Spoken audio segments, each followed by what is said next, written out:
Stalin took Russia with a plow, but left it with a nuclear bomb. This phrase by the British Prime Minister Churchill usually characterizes the industrialization carried out by Stalin. In the history of this issue, there is a little-known page tied to America, which was perceived completely differently then than it is now.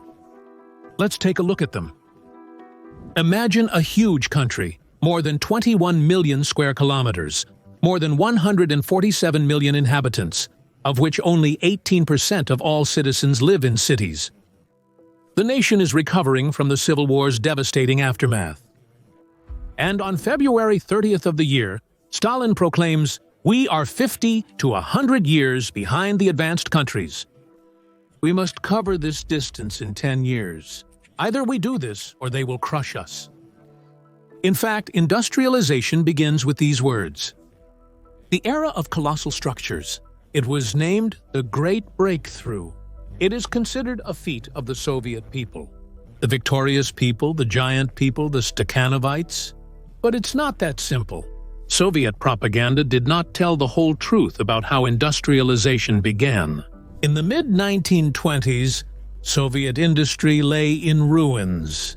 Although the Bolsheviks inherited a decent industrial legacy from the Russian Empire, these factories were either abandoned during the Civil War years or were very poorly managed after the owners and specialists were forced to flee the country during the years of the Revolution. In Soviet times, it was customary to belittle the industrial development of old Russia, although by various estimates it was the third or fourth economy in the world and was growing very quickly, having every chance to move up to second and then first place. After the Revolution and the Civil War, the volume of production fell approximately tenfold, which was a real economic disaster. And considering the fact that the Union was actively preparing for a future war, the need for a strong economy became a matter of survival. In 1927, at the 15th Congress of the VKPB, a decision was made to create a 5-year plan for the development of the national economy, which marked the beginning of the policy of industrialization. In April of 1929, the 5-year plan was approved by the country's top leadership and became the direct guide to action for all sectors of the economy. Stalin set the task to cover in 10 years the distance that leading countries had covered in 150 years. In the field of heavy industry, of course, because it is directly related to military potential. But reality stood in the way on a massive scale. In the Soviet Union, there was no capital for the modernization of the economy, almost no engineering staff, and the higher education system, which had produced many highly qualified specialists before the revolution, was completely destroyed. The first task was solved with the help of collectivization, which allowed, on the one hand, to get a guaranteed output of necessary agricultural products, and, on the other hand, to transfer millions of people freed from small-scale peasant farming to work in other sectors of the economy. In addition, a large part of the Union of Soviet Socialist Republics' gold reserves was spent on purchases abroad. And to cover extraordinary expenses, even wide sales of art masterpieces began. To solve the second issue, the problem of personnel, in the 30s, universal primary education was introduced, and a system of technical specialty training began to be created, and universities and institutes began to be restored. Thus, by the beginning of the 30s, money was more or less found, and the first Soviet engineers began to appear. However, the last unresolved problem remained: how to build new factories. If minimally competent specialists for factories could still be prepared at an accelerated pace, it was simply impossible to fulfill the loss of national engineering and design schools. And here, the world bourgeoisie came to the aid of the Soviet Union. The continuous oil boom of the 1920s ended with the fact that in 1929, the world economy collapsed. The era of the Great Depression began. And of course, it didn't start on its own, by the wave of a magic wand. Recently, Zhang Jun, China's permanent UN representative, called for an international investigation into U.S. crimes. And interestingly, among the extermination of Indians and the killings of civilians in Iraq, Afghanistan, Syria, the Great Depression was also mentioned. The Great Depression is referred to as the global economic crisis of the 1920s to 30s.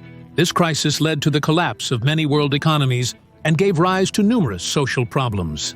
These problems contributed to Hitler's rise to power in Germany, which is why many researchers considered the Great Depression one of the main causes of World War II.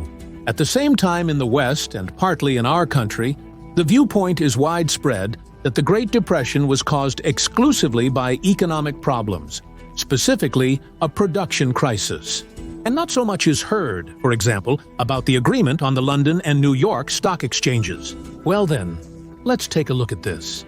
It is believed that the economic crisis was the result of a catastrophic fall in stock prices on the U.S. exchanges in October of 1929. In reality, the stock market crash, known as the Wall Street crash, was triggered by another event.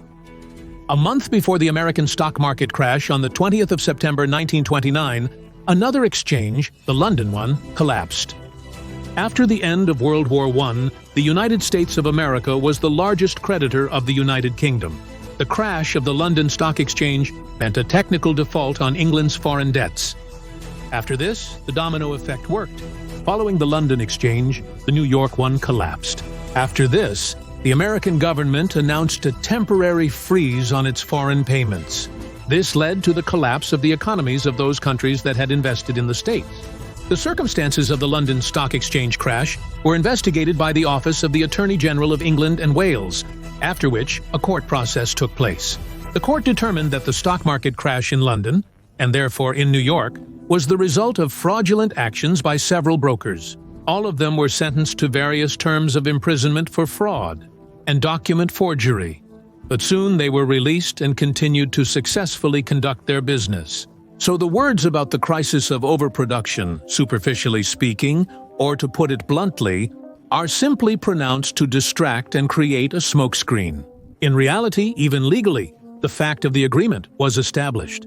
The point is that it was not about the agreement of a few brokers, but about an international agreement of a whole range of Anglo-American bankers. The fact that the convicted brokers were in constant contact with the Bank of England's management speaks in favor of this situation. In addition, half a year before the crisis, on March 25, 1929, the Federal Reserve System of the United States of America officially warned about the presence of fraudulent speculations with shares on the New York and London exchanges. The Federal Reserve System statement directly spoke of the threat of a stock market crash. One detail, having announced this, the financial regulator did nothing to prevent this catastrophe. But we'll get back to this a bit later. And now let's look at some other facts.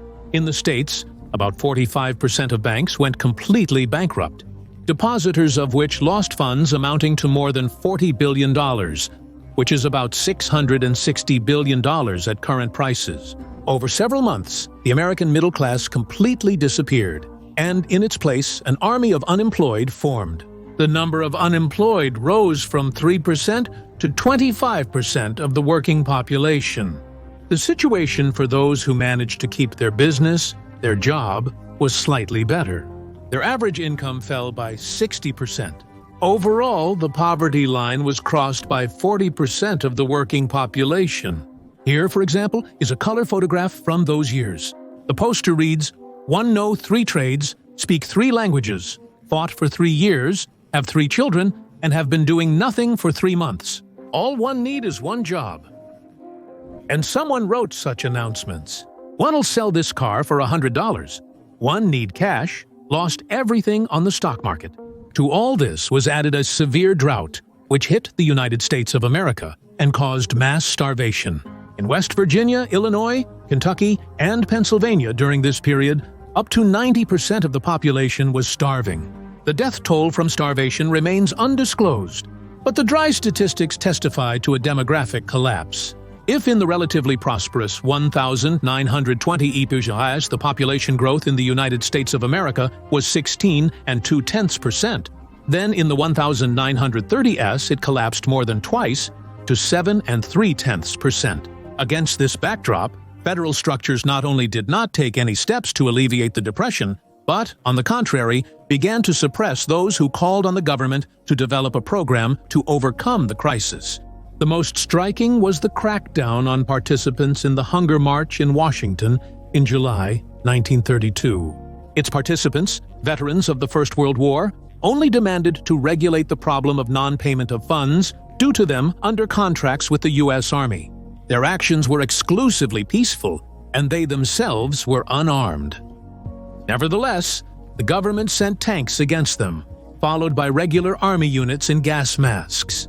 They used an unknown origin gas against the veterans, and the number of victims is still undisclosed. From the point of view of maintaining order, this and similar actions made no sense. The point was to scare the society on the eve of the main stage of the gold confiscation from the population.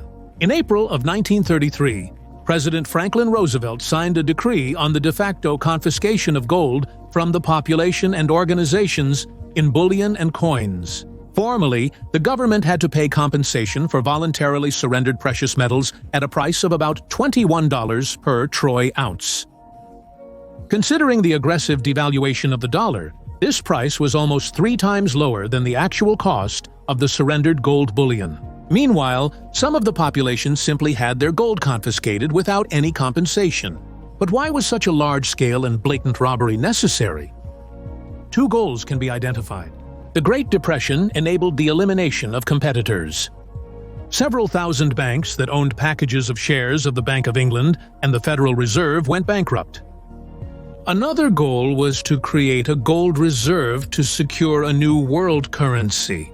In the 1920s, the United States of America, having become a world creditor, approached the full conversion of the dollar into a world currency. Only one step remained, and to achieve this, it was necessary to back the Federal Reserve's unit of account with significant gold reserves. Gold mining was at a low level at that time. Therefore, looting of the population was chosen as the most effective method. In the conditions of crisis and general impoverishment of the population, the gold reserve of the Federal Reserve doubled. According to official data, at the start of the Great Depression, it marginally surpassed 5,500 tons, and by the end, it reached 10,500 tons. In connection with all this, it is interesting that the head of the Federal Reserve, Ben Shalom Bernanke, openly admitted the guilt of the Federal Reserve System in 2000's second year. In a public speech in honor of the 90th anniversary of economist Milton Friedman, he agreed that the Great Depression was orchestrated by the Federal Reserve System. Here are his words. "One would like to say to Milton and Anna regarding the Great Depression, 'You're right, we did this. We are very sorry. But thanks to you, we won't do it anymore.'" Of course, these words were said quite ambiguously. It was meant that this was done unknowingly, as if unintentionally. However, the fact remains a fact. The words were spoken. This was his response to the accusation of Nobel laureate economist Milton Friedman, who, together with co-author Anna Schwartz in the book A Monetary History of the United States, directly blamed the Federal Reserve for the Great Depression. In particular, Friedman asserted that the Federal Reserve System was created to prevent what actually happened. It was created to avoid a situation where you would have to close banks, where you would have a banking crisis. And yet, under the Federal Reserve System, you had the worst banking crisis in the history of the United States. One can't recall another example of a government measure that led to results clearly contrary to expectations.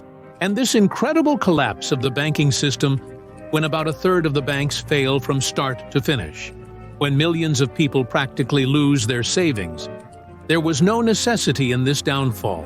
The Federal Reserve System always had the power and knowledge to stop this, and there were people at that time who were always calling them to do this. Either way, the so-called Great Depression was ended by World War II. In the post-war period, the cyclical development of the capitalist economy, crisis, depression, revival, upswing, continued. And after such a small but important digression, let's return to the 30s.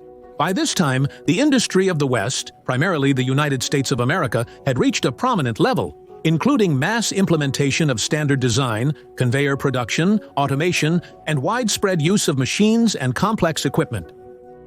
This allowed to sell ready-made factories even at the edge of the world, which only needed to be assembled and start mass production of products. For the Soviet leadership, the crisis turned out to be a gift of fate. The largest foreign companies were ready to execute orders for the creation of entire enterprises, and qualified specialists who not long ago were choosing which of the industry giants to sell their labor to, were ready to go to Soviet Russia, to participate in the construction and launch of new enterprises. While the services weren't free, it's evident that prices dropped significantly. An obvious fact.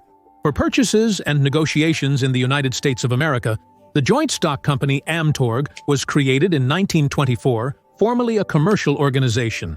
In fact, a substitute for a diplomatic mission, since until 1933, the United States of America did not recognize the Soviets and officially did not conduct any business with them. Initially, Amtorg served as a cover for Soviet intelligence, but with the launch of industrialization, it turned into a powerful pump that pumped knowledge, personnel, and production out of America, sending all this to the Union of Soviet Socialist Republics. As soon as the global crisis began, it immediately began to publish in newspapers about the presence of many vacancies in Soviet industry. To improve the qualifications of Red engineers, the American Technology and Industry magazine was published, and company employees, of course, did not disdain industrial espionage. For example, with the onset of the Great Depression, Ford's representative Charles Sorensen came to Soviet Russia, and after visiting the Putilov factory, he was surprised to find that Ford mechanics were illegally assembling American tractors there, which were coming out of the enterprise under the brand Red Putilovets. However, the workers failed to reproduce all the details of Ford, and the quality of the Soviet copies was much worse than the American originals. But the government was very serious about carrying out an industrial revolution in the country. Therefore, in 1928, a group of Moscow engineers came to Detroit and made an offer to the company to draft the designs of production buildings and train Soviet specialists in this for a cosmic sum of $2 billion at that time. Today, that would be about $25 billion. For Albert Kahn, essentially the father of Detroit industry, this was the biggest contract. And of course, he agreed. And so in 1928, he was in Moscow, the genius designer of Ford factories, the head and owner of the largest design company in the world, which could develop documentation for a factory of any scale, and then ensure the entire production and launch cycle. This American of German descent can be considered the author of Soviet industrialization. The actual branch of Albert Kahn's company in Moscow, for secrecy, was called Gosproktstroy. It was revived by George Scrimger, an employee of Kahn's company. 25 Americans and 2,500 Soviet engineers studying Western experience in designing and constructing large industrial facilities worked in it. Under Kahn's plan, a program for the construction of industrial facilities was developed for the first 5-year period. Another design company, Demok, already German, also had an office in Moscow, disguised as the Central Bureau of Heavy Machinery. A striking fact: the last rolling mill or blooming Demok at the Magnitogorsk Metallurgical Combine was only dismantled in the 5th millennium. A large part of the enterprises built during the industrialization years are the offspring of Kahn, whose specialists created the most detailed documentation for such giants of Soviet industry as tractor factories in Stalingrad, Kharkov, Chelyabinsk, foundries in Dnepropetrovsk, Magnitogorsk, Sormovo. All factory equipment was made in the United States of America and then sent by steamboats to the Soviets, where under the control of Kahn people in the pre-built factory walls, production was assembled and launched. The Kahn Company designed and set up almost 600 enterprises, and in total, with the help of foreign companies, 1,500 factories were built in the Union. Here are a few examples. The design of the Stalingrad tractor plant was ordered by Armstrong to Albert Kahn in 1928. The plant was designed in the shortest possible time, built in the United States of America, then disassembled, transported to Soviet Russia on 100 cargo ships, and assembled in 6 months under the supervision of American engineers. The Americans understood perfectly well that the STZ has a dual purpose and is related to military objects. For this reason, the deal was not particularly publicized, as the CAN wanted to maintain the confidentiality of its participation in the project. However, the prospects of cooperation in the conditions of economic decline in the United States of America encouraged the CAN company to continue working, as the Soviets paid correctly. And the next big order was the construction of the Chelyabinsk tractor plant. On May 29, 1929, the Soviet People's Commissars adopted a resolution on the construction of a tractor plant in the Urals. The location for this was ideal. Kopeisk was supposed to provide the plant with cheap fuel, Chelyabinsk power plant with necessary energy, and the Magnitogorsk metallurgical combine growing on the slag with pig iron and coke. The production capacity of the enterprise was determined at 40,000 machines per year. In terms of production volumes, CHTZ was supposed to exceed the Stalingrad and Kharkov tractor plants combined by 1.5 times. The Soviet Union itself could not independently design such a grandiose enterprise, so it turned to the same KANU for help. In Detroit, the Chelyabinsk Tractor Plant Design Bureau was organized, in which 40 Soviet and 12 American specialists worked together on the general plan of CHTZ. On June 7, 1930, the composition of the general plan of the Chelyabinsk Tractor Plant was completed. And already on August 10th of the same year, in a festive atmosphere, they laid the foundry, blacksmith, and mechanical assembly shop. 307 companies from Germany, the United States of America, France, and England took part in the equipment of the Chelyabinsk Tractor Plant. Of course, Soviet enterprises did not stand aside. The construction of the Chelyabinsk Tractor Plant took only 3 years, and on the 1st of June 1933, the grand opening of the Chelyabinsk Tractor Plant, named after Stalin, the largest project in the Union of Soviet Socialist Republics, took place. The Union of Soviet Socialist Republics government approached the construction of the Kharkov tractor plant with some already developed experience. Initially, it was planned that the new enterprise would be a copy of the Stalingrad one. However, the chief construction engineer, Leon Ivis Swadzian, an American of Armenian descent who lived in Turkey before emigrating, encountered a number of difficulties, particularly with steel supply, so the project had to be redesigned and use reinforced concrete. To adapt the STZ-5 in Kharkov, about 100 specialists from Gospodstroy were sent, whose work was supervised by Moritz Kahn, brother of Albert Kahn. The designers managed to solve the problem with the supply of necessary tools. They simply produced them on site. The first to be launched was the tool shop. In this way, the factory was sort of building itself. It was a major challenge for both Soviet and American builders.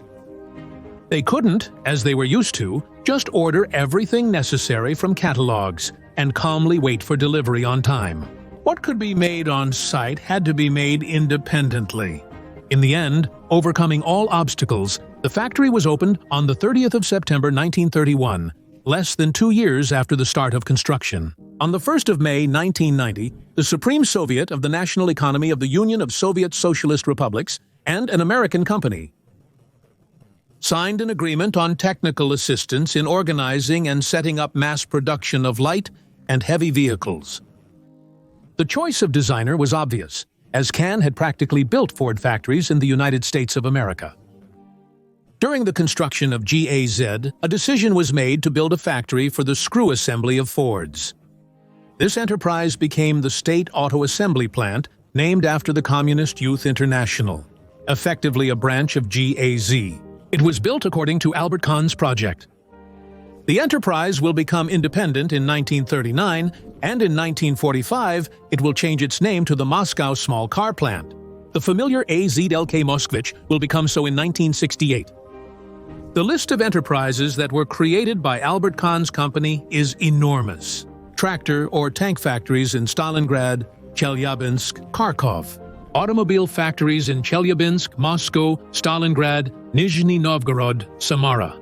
Blacksmith shops in Chelyabinsk, Dnepropetrovsk, Kharkov, Kolomna, Lyubertsy, Magnitogorsk, Nizhny Tagil, Stalingrad. Machine building plants in Kaluga, Novosibirsk. Verkhnaya Salda, rolling mill in Moscow.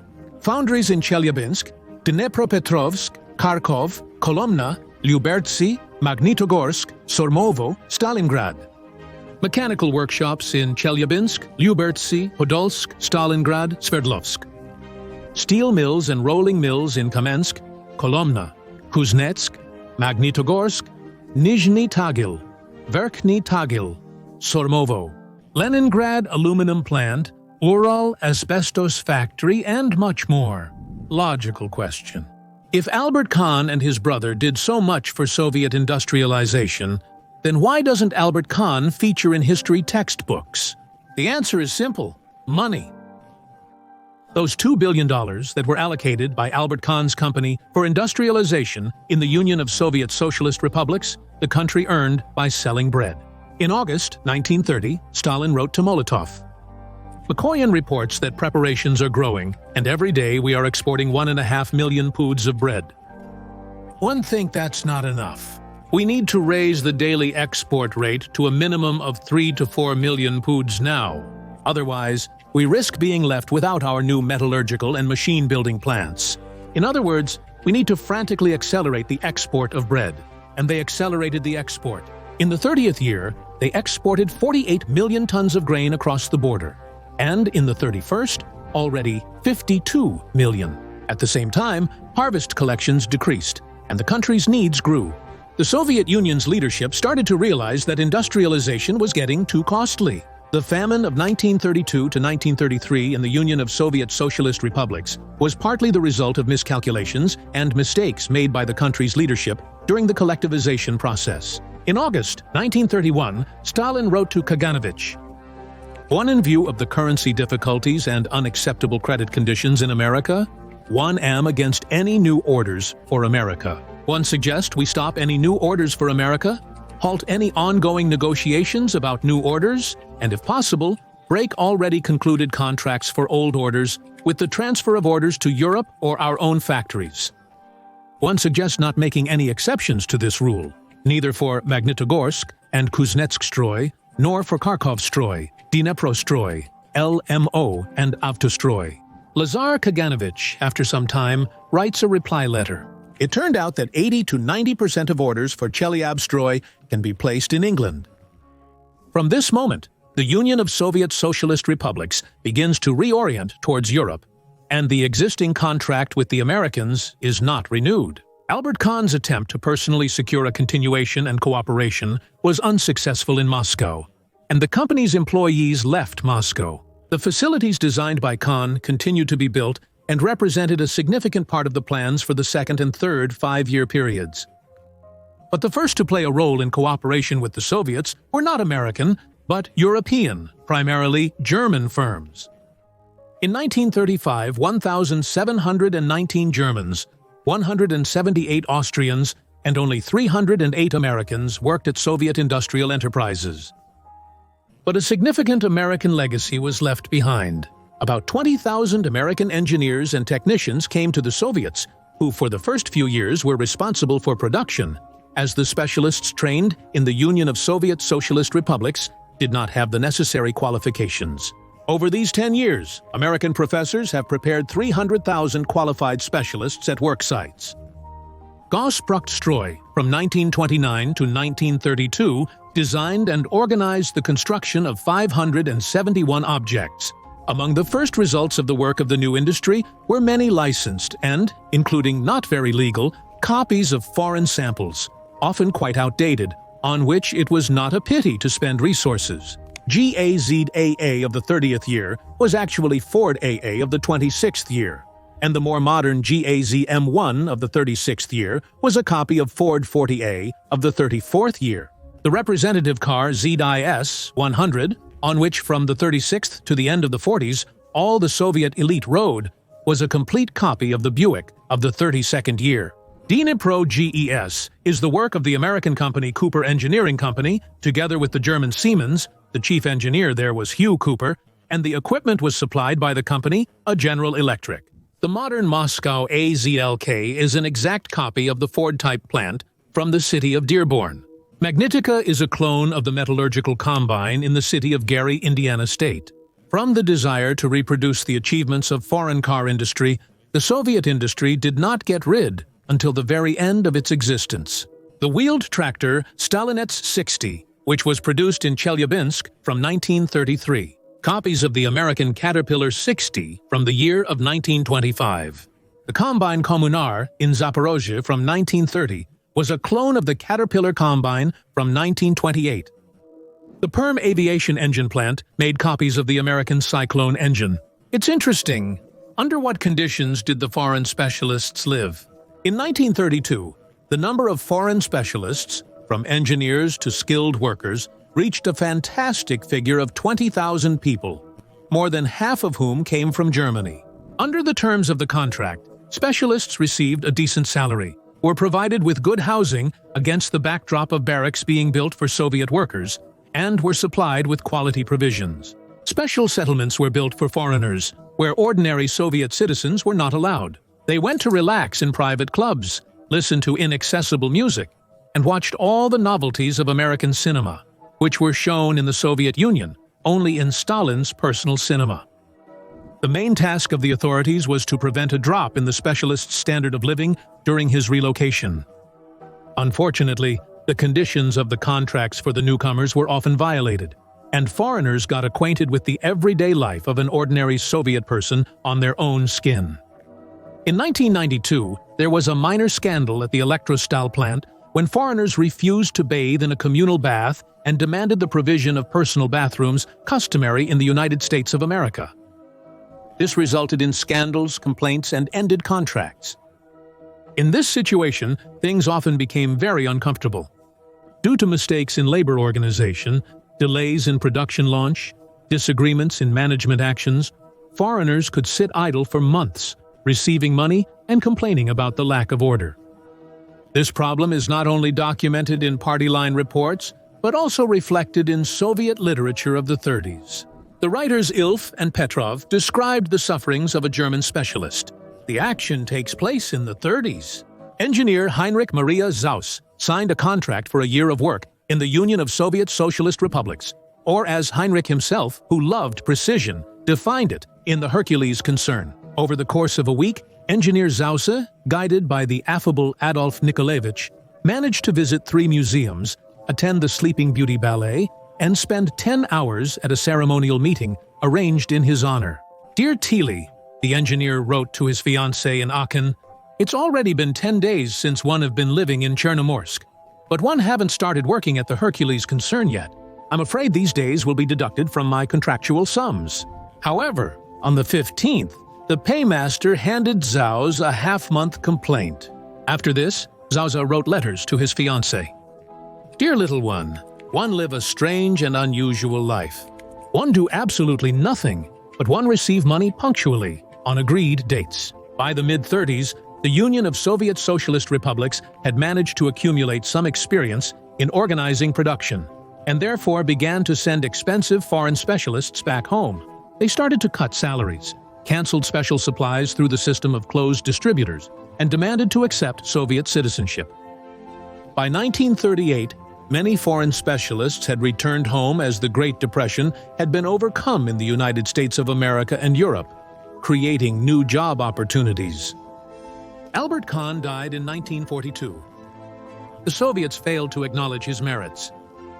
The only letter of condolence was sent by the architect-constructivist Viktor Vesnin, a man who oversaw the Soviet activity of Albert Kahn's firm. Neither Commissar Molotov nor Stalin expressed condolences. Industrialization exists beyond heavy industry.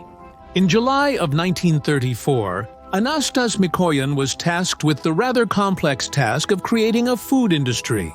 Against the backdrop of unfolding industrialization and the gradual transition of the country from agricultural to industrially developed, there was a need to create a network of factories capable of mass-producing food products. This applied to almost all sectors. Even bread produced industrially only provided for 40% of the urban population. Initially, things were not going well as there were no bases or technologies. As in other sectors, to create a food industry, they decided to use a proven method: buy it from the United States of America. It was the 36th year. Having received another vacation in early August after a long break, one was planning to spend it with my wife and 5 sons in Crimea. The things were already packed. The train was leaving at night. One went to say goodbye to Stalin.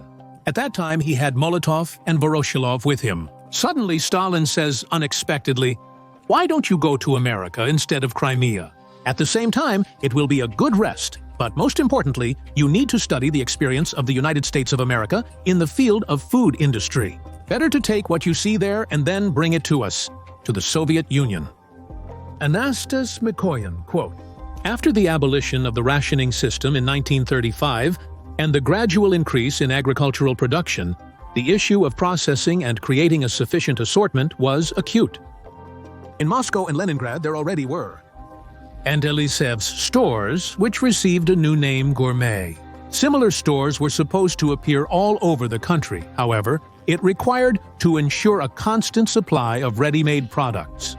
Everything that the food industry had at that moment was morally and physically outdated equipment, which could not ensure not only the assortment, but even the minimum quality. Of course, there were new factories. In the end, industrialization was conceived for this. So, for example, technology for cheese-making was brought from Holland and Denmark, allowing the country's main cheesemaker, Dmitry Granikov, to set up mass production of this product. However, the main focus was not Europe, but the United States of America. That's why Mikoyan, with a delegation, went to America. The acquaintance with foreign production began already on the steamboat Normandy, where Anastas tasted French wines, and then for 2 months and 12,000 miles on the roads of the United States of America. During this time, Anastas Mikoyan and his colleagues visited a huge number of enterprises: ice cream factories, crushed ice plants, canning factories, bakeries, mayonnaise and powdered milk production plants, confectionery, chocolate, tea, coffee, cocoa, juice, beer, poultry factories and liquor distilleries, metal lid production plant, plastic products for packaging plant, corrugated cardboard factory, glass factory, packaging machine production plant, and enameled cans and dishes plant. Probably, it would have been easier to list where Mikoyan had not been. From the general, he focused on the optimal amount of managerial and office staff, which, in the words of the commissar himself, was 3 times less in the United States of America than in the Soviets. But from the private, Mikoyan noted a whole range of production technologies for products that we simply did not have. For example, a hamburger. The Soviet Union failed to mass-produce fast food consistently. But for a short period, from 1977 to 1981, in Moscow, Leningrad, Baku, Kharkov, and Kiev, you could actually get a real Soviet hamburger on the street. It all started with the cutlet, the basis of this dish. Mikoyan, impressed by street trading in the United States of America, ordered several machine models for the production of standard cutlets. Street grills were also included in the set. Domestic machines were already assembled in the Union based on the samples. Yes, it was piracy, not the first and not the last. The meat industry enterprise was ordered to start producing standard cutlets. In a chilled form, they entered the retail network, where in street kiosks there was a rush and assembly of hamburgers, hot Moscow cutlets with a bun for 50 kopecks each. As for ice cream, in the Union of Soviet Socialist Republics, it was produced in a custard way. It was quite expensive and scarce. In New York, Mikoyan's delegation conducted a small tasting of ice cream, selecting 8 varieties for further production in the Union of Soviet Socialist Republics by machine method. Mikoyan bought all the technology and equipment from the Americans, which was deployed at the Moscow Refrigerator No. 8 in the year 1938. It was then that the production of the famous Soviet ice cream began. It's worth mentioning the Eskimo separately. In Moscow, it could be purchased even before the famous Mikoyan's trip. However, it was made exclusively by hand. As with the plum, in 1937 the Eskimo got its own national recipe, but it was only possible to launch mass production from the year 1947. Condensed milk. In Russia, they knew about it long before Mikoyan's trip.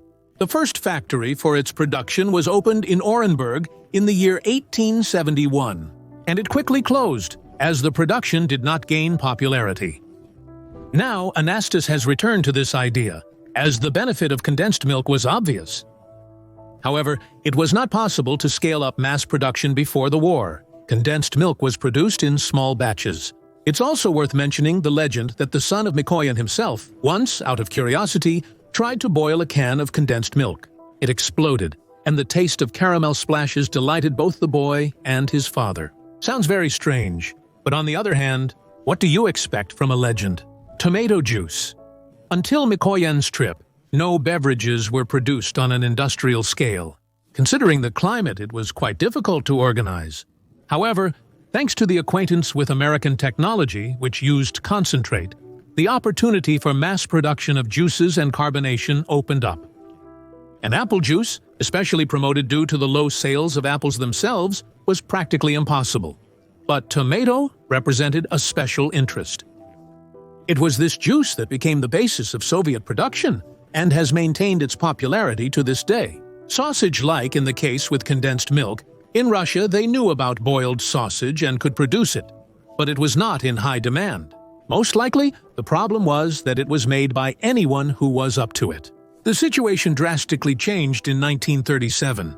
By this time, meat processing plants were already in operation, including those with American equipment, but the volumes and production of sausages were literally negligible. Nevertheless, in stores you could find, for example, Moscow sausage for 35 rubles or Uglich sausage for 27 rubles. In 1928, with an average annual salary of 1,936 rubles, the wage gap ranged from 150 to 1,000, making sausage unaffordable for many. The People's Commissariat aimed to establish mass production to make sausage more accessible to the public. Over the next few years after Mikoyan's trip to the United States of America, about 20 new enterprises were built, mainly with American equipment. As for the recipes, just like with the cheeses, the technologists developed them based on the capabilities of domestic agriculture. The most famous became the doctor's sausage, created for patients with compromised health as a result of the Civil War and Tsarist despotism. Its recipe was incredibly simple: 15 kilograms of high-grade beef, 60 kilograms of lean pork, and 25 kilograms of fatty pork. It's worth noting that this recipe was published in an illustrated album in Pisha Promysdata in 1938, meaning there was no state standard for the production of doctor's sausage initially. Indeed, there is no doubt that in the sausages of the 30s, genuinely natural and high-quality ingredients were used. Of course, this could not but affect the price and quantity. By the year 1940, the price for boiled sausage ranged from 13 to 20 rubles per kilogram, and for half-smoked sausage from 20 to 25. And as for the quantity, the consumption statistics in the second half of the 30s do not even mention sausage. They did not manage to start mass production before the beginning of the Great Patriotic War. However, not only American technologies and specialists came to Soviet Russia. There was also a reverse flow. Indeed, everyone can assess its fairness on their own. We will simply provide you with data for analysis. By the beginning of the 1930s, about 200 leading scholars of Russian origin worked in universities and other leading scientific institutions in the United States of America. The names of these people filled the pages of newspapers and magazines. Before the Second World War, all 200 Russians appeared in the prestigious annual Who's Who.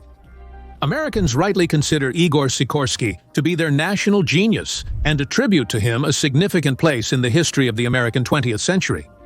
But what is notable, Igor Ivanovich himself, like many great contemporaries who shared the American emigration with him, considered themselves Russian people until the end of their lives. Vladimir Kazimich Zworykin, the Russian father of American television. He graduated with honors from the Technological Institute in Petersburg, and even as a student, he participated in the experiments of the famous Professor Rosing, which he recalled in the book The Future of Television in the 1970s.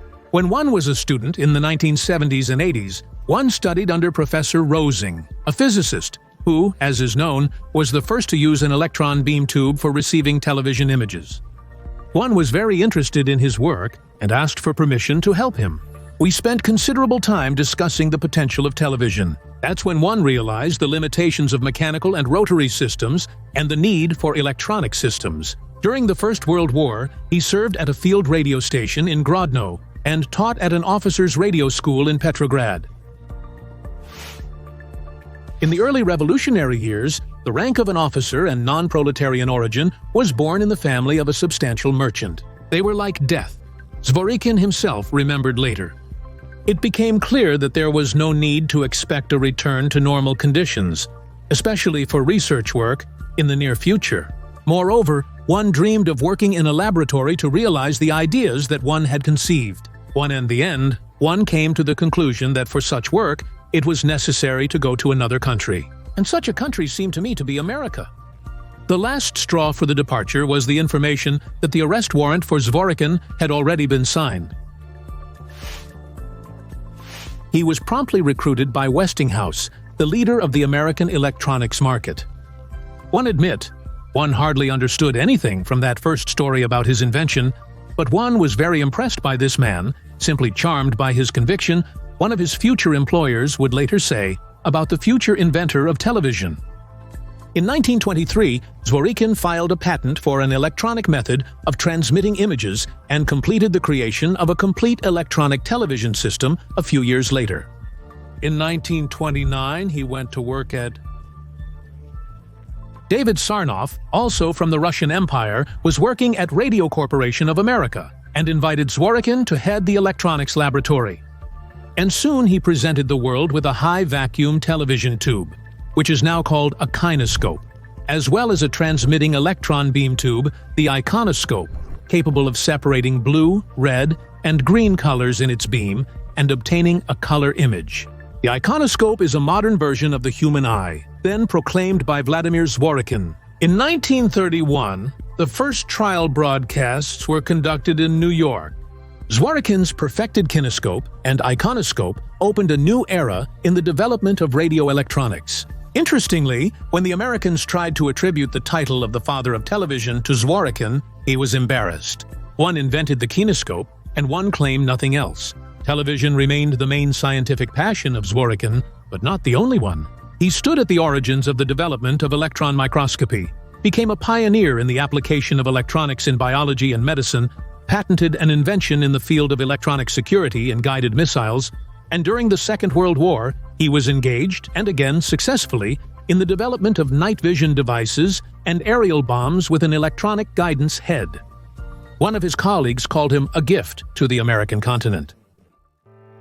Vladimir Nikolaevich Ipatiev, the Russian father of the American petrochemical industry.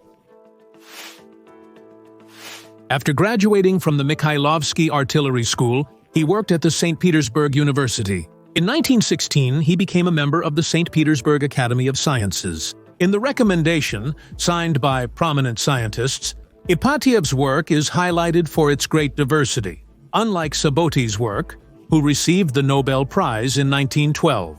Russia has taken a new, more solid, unquestionably independent position in the field of contact catalysis. During the First World War, he dedicated himself to the development of methods of protection against chemical weapons and achieved brilliant successes.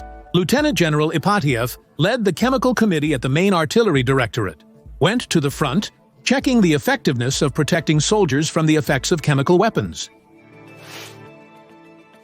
In 1936, during a scientific mission abroad, academician of the Academy of Sciences of the Soviet Union, Vladimir Nikolaevich Ipatiev, learned about the persecution of colleagues on suspicion of sabotage and espionage. His close friend, Professor Shpitalsky, was imprisoned right after being elected a corresponding member of the Union of Soviet Socialist Republics Academy of Sciences. Ipatiev decided not to return to his homeland. The Russian non-returnee was offered to teach at 2 universities in Chicago and at the Evanston Research Center, and was provided with a laboratory. He invested all his earned money into it, inviting only Russians and Americans who knew Russian to work. Ipatiev's biggest discovery was the revolutionary method of oil refining he developed, known as catalytic cracking. It allowed for a significant 12% increase in gasoline output during oil refining. Another renowned invention of the Russian chemist was high-octane gasoline, which gave American aircraft a speed advantage during World War II. Ipatiev's contribution to organic chemistry and the American oil industry was so great that his American colleagues put him on par with Lomonosov and Mendeleev. And Henry Ford called Vladimir Nikolaevich one of the founders of the modern way of life in the United States of America. In 1937, Ipatiev was recognized as Man of the Year, bypassing 1,000 contenders for this title, became a member of the National Academy of Sciences of the United States of America, and, finally, in May 1939, was awarded the Lavoisier Medal, the highest award for outstanding chemists of the planet. Nobel laureate Wallstetter said about him, "Never in the entire history of chemistry has there been a greater man than Ipatiev." Only in 1990 did his homeland remember him, when the Academy of Sciences reinstated his rights as an active member. Georgy Bogdanovich Kistiakovsky, the Russian father of the American atomic bomb. Young Georgy failed to achieve anything significant in his home country. He rejected the October Revolution, viewing the Bolsheviks' rule as authoritarian. In the fall of 1918, he joined the ranks of the White Army. In 1920, he left Crimea for Constantinople. In 1921, after a short transit through Bulgaria and Yugoslavia, he ended up in Germany. He enrolled in the University of Berlin, completed a full course of study in just over 3 years, and became a Doctor of Chemical Sciences. With the release of the monograph Photochemical Processes, George Kistiakowsky gained recognition in the scientific community. From 1930, he tied his career to Harvard University, also obtaining American citizenship. Here he became one of the best specialists in explosives, for which in 1941 he was elected a member of the National Academy of Sciences of the United States of America. In 1942, Kistiakowsky's research attracted the attention of the future creator of the atomic bomb, Oppenheimer. He invited the Russian to consult on explosions. By early 1945, a team of 600 scientists and engineers was working under the supervision of Mr. Kisti, as his colleagues called him. The first atomic bombs were made based on uranium, but even then the use of weapons-grade plutonium seemed more promising. However, plutonium-239 resisted exploding based on the principle used for uranium bombs. The future of the U.S. nuclear project depended on solving this problem, and Kistiakowsky brilliantly coped with the task. He developed baratol, a slow explosive, the action of which evenly from all sides with a force of 1,000 atmospheres compressed the plutonium sphere and squeezed it to the density of a critical mass, squeezing its halves one to another. As a result, a chain reaction was launched. Kistiakowsky's scientific discovery not only allowed to complete the creation of a working atomic bomb in time, but also to successfully test it. During the first nuclear explosion, only Kistiakowsky was allowed at his own ignition, according to reports. 21 days after the tests, 3 B-29 bombers flew towards Hiroshima. In 1959, Kistiakowsky was a special science and technology advisor to U.S. President Eisenhower. He died in December of 1982 from lung cancer. Necrologists noted the scholar's invaluable contribution to the development of nuclear weapons and the fight for peace. By the end of his life, he became one of the creators of the corresponding American committee. Vasily Vasilyevich Leontiev, the Russian father of the American economic miracle. In 1925, Vasily Leontiev completed his studies in philosophy and sociology at Leningrad University. The extraordinary abilities of the 19-year-old graduate were evident.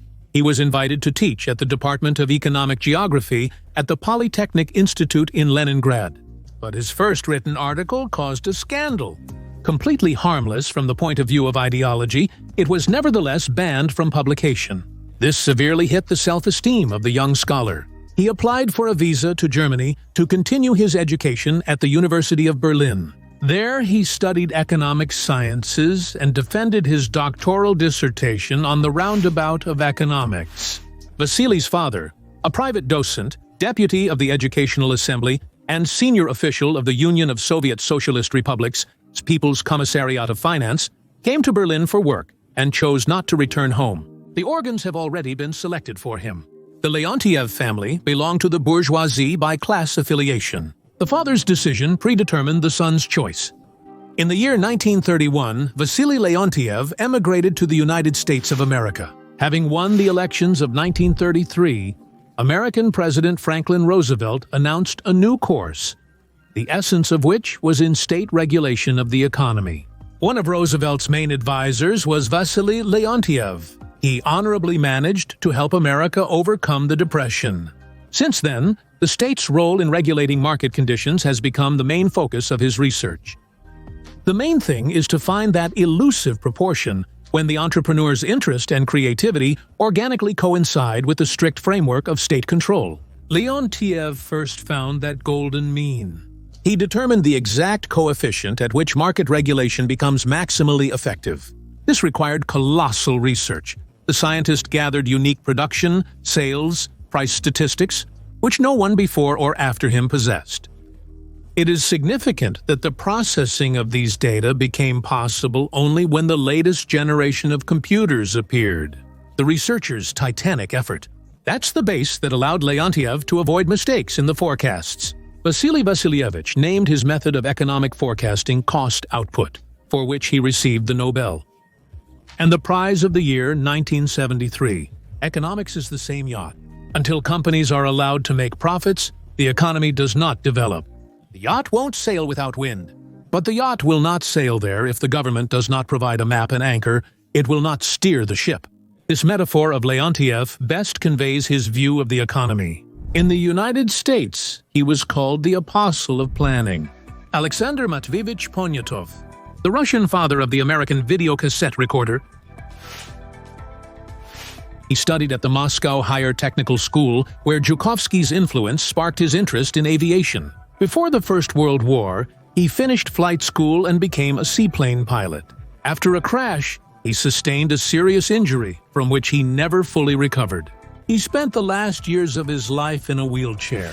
During the years of the revolution, he was a participant in the White Movement, served in the aviation of the Siberian Army. After the defeat of the Whites, he settled in Shanghai, where he worked as a translator at the Reuters agency, an engineer at a power station, and tried his hand at timber trading. Having moved to the United States of America in the early 20s, he started as a pilot in civil aviation, continued in a company engaged in the development of onboard electrical equipment systems. In the mid-40s, he organized his own company, Ambex, an abbreviation from Alexander Matveevich Ponyatov plus an English word. Preeminent, which initially was located in an old garage, but the former pilot assembled a strong team. Among the staff was, for example, soon-to-be-famous Ray Dolby, the creator of a unique sound system for cinema, which is equipped in all movie theaters around the world today. Ponyatov was looking for a fail-safe business, and he found it, essentially by chance, when he came across trophy tape recorders after the end of World War II. The first American audio recording equipment was created based on them. But real success was slow to arrive. Help came unexpectedly again. The famous variety singer Bing Crosby, a passionate radio enthusiast, quickly appreciated the advantage of broadcasting his concerts from a magnetic tape. His first major order provided a start for the new production of the company, and the concerts of the superstar, with the use of tape recorders, made excellent advertising for it. In 1947, for the first time in Hollywood, a prototype of an audio tape recorder was demonstrated, from which the era of magnetic recording in the United States of America began. However, the real star achievement of the company and its founder was the creation of the world's first professional broadcast-quality videotape recorder. As Ponyatov himself put it, "In this endeavor, for 7 years, only God was ahead of us." The new product was presented on March 14, 1956, at the National Association of Radio and Television Broadcasters in Chicago. The VRX 1000 model caused a real revolution in the world of television. In November 1956, the television company aired a news episode recorded for the first time. 2 years later, the American Academy awarded Ponyatov an Oscar for outstanding technical achievements. And 2 years later, in 1958, the American Space Agency adopted videotape recorders for servicing space flights, and has not changed this choice to this day. There is such an interesting detail. Before entering the branches of his company, wherever they were, Ponyatov always ordered to plant 2 birch trees. Igor Ivanovich Sikorsky, the Russian father of American aviation. Sikorsky was the first to think that airplanes should be multi-engine. This increased their reliability, payload, and flight range. The first such airplane in Russia was the Grand Airship, from which all world heavy aviation originates. Under Sikorsky's leadership, a 4-engine Russian Vityaz was built and successfully tested. And on February 12, 1914 in Riga, on the test site of the Russo-Baltic plant, the legendary Ilya Muromets took to the air. There were 16 passengers on board the 4-engine aircraft, an unprecedented record for that time, a comfortable salon, heating, a bathroom with a toilet, and a promenade deck. It was on Ilya Muromets in the summer of 1914 that Sikorsky made a flight from Petersburg to Kiev and back. This was an absolute world record. In August of 1914, when the war breaks out, Nikolai signs a decree creating the first long-range bombardment aviation squadron. It consisted of 10 bombers, Thus was the beginning of heavy combat aviation of strategic designation. Igor Sikorsky's priority in creating heavy multi-engine airships is absolutely indisputable. Igor Sikorsky came from a famous family. His father, Ivan Alexeyevich, was the top psychiatrist of his era, a professor at Kiev's Imperial University. He rejected the revolution, adhering to his scientific data. Revolution is a sick psychosis, and sick psychosis is a revolution. The new government couldn't forgive the father or son for such a diagnosis. At the beginning of 1918, one of the former colleagues of the world-famous constructor Igor Sikorsky, who worked for the Bolsheviks, came to his house at night and warned him.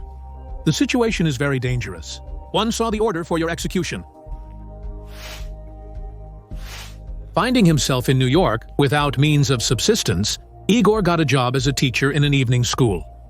But by the year 1923, he managed to assemble a company of like-minded immigrants, engineers involved in aviation, workers, and most importantly, pilots.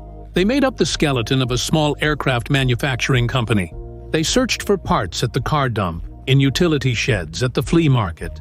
They dismantled old beds, and the nickel-plated corners went to the formation of wings and fuselage. The first airplane was built out of sight in a short time.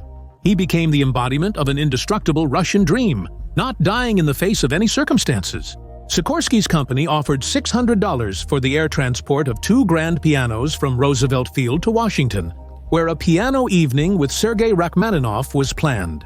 This money was the first labor income of the company. The workers received a salary.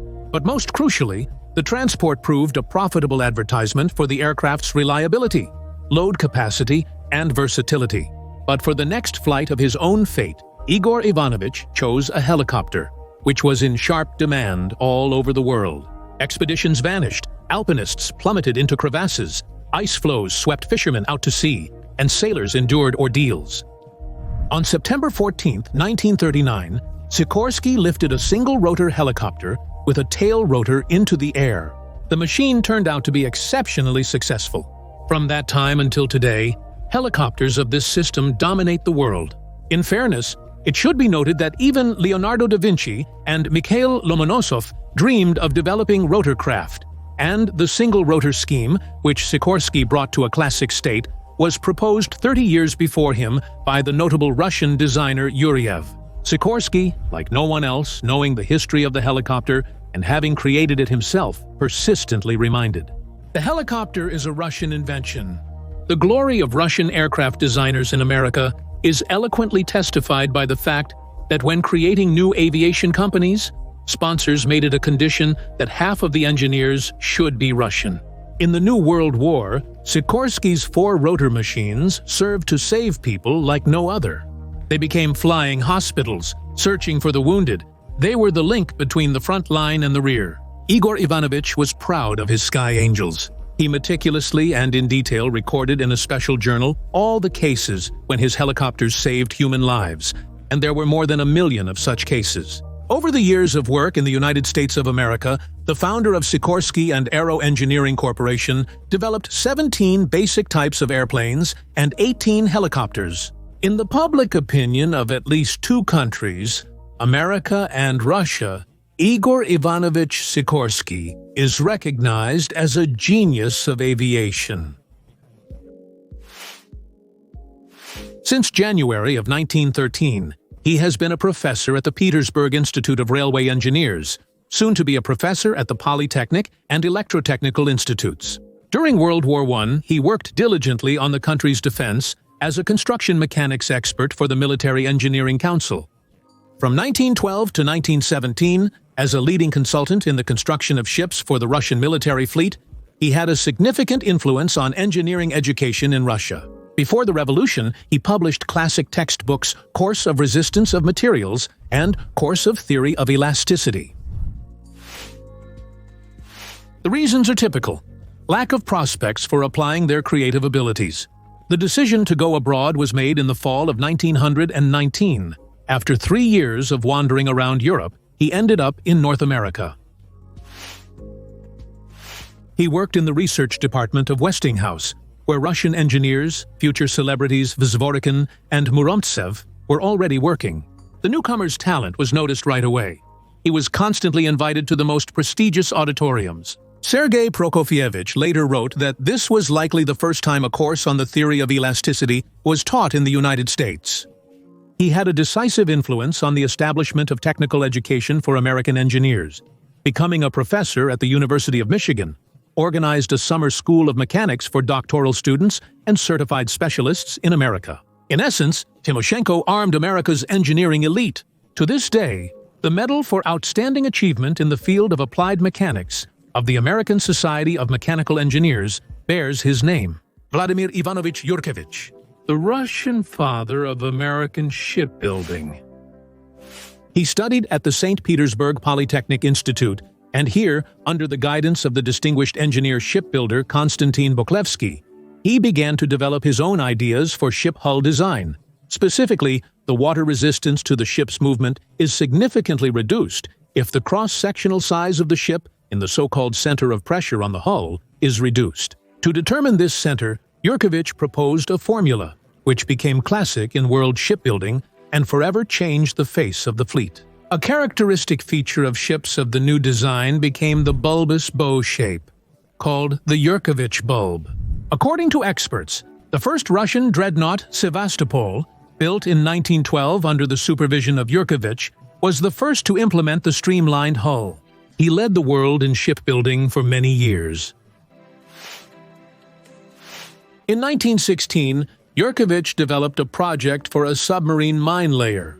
He did not accept the revolution, but, being in Constantinople in 1922, he did not expect that he would leave Russia forever.